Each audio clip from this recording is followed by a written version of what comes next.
ಮಾಜಿ ಸಚಿವ ಎಚ್.ಡಿ. ರೇವಣ್ಣ ಬಂಧನ ಖಂಡಿಸಿ ಹಾಗೂ ಡಿಸಿಎಂ ಡಿಕೆ ಶಿವಕುಮಾರ್ ಅಧಿಕಾರ ದುರುಪಯೋಗ ಪಡಿಸಿಕೊಂಡಿದ್ದಾರೆ ಎಂದು ಆರೋಪಿಸಿ ಜೆಡಿಎಸ್ ಕಾರ್ಯಕರ್ತರು ಬೃಹತ್ ಪ್ರತಿಭಟನೆಯನ್ನು ನಡೆಸಿದರು. ನಗರದ ಹೇಮಾವತಿ ಪ್ರತಿಮೆ ಬಳಿಯಿಂದ ಹೊರಟಂತಹ ಪ್ರತಿಭಟನಾಕಾರರು ಎನ್ಆರ್ ವೃತ್ತದಲ್ಲಿ ಡಿಕೆ ಶಿವಕುಮಾರ್ ಪ್ರತಿಕೃತಿಗೆ ಚಪ್ಪಲಿಯಿಂದ ಹೊಡೆದು ದಹಿಸಿ ಡಿಕೆಶಿ ಮಾಜಿ ಸಂಸದ ಎಲ್.ಆರ್. ಶಿವರಾಮೇಗೌಡ ವಿರುದ್ಧ ಘೋಷಣೆಯನ್ನ ಕೂಗಿ ಆಕ್ರೋಶ ವ್ಯಕ್ತಪಡಿಸಿದರು.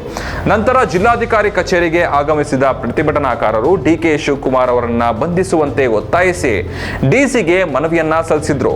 ಈಗ ಜಿಲ್ಲಾಧಿಕಾರಿ ಶ್ರೀ ಸತ್ಯಭಾಮ ಅವರು ಮನವಿಯನ್ನ ಸ್ವೀಕರಿಸಿದ ನಂತರ ಪ್ರತಿಭಟನಾಕಾರರು ಡಿಸಿ ವಿರುದ್ಧವೇ ಘೋಷಣೆಯನ್ನ ಕೂಗಿ ಆಕ್ರೋಶ ವ್ಯಕ್ತಪಡಿಸಿದರು.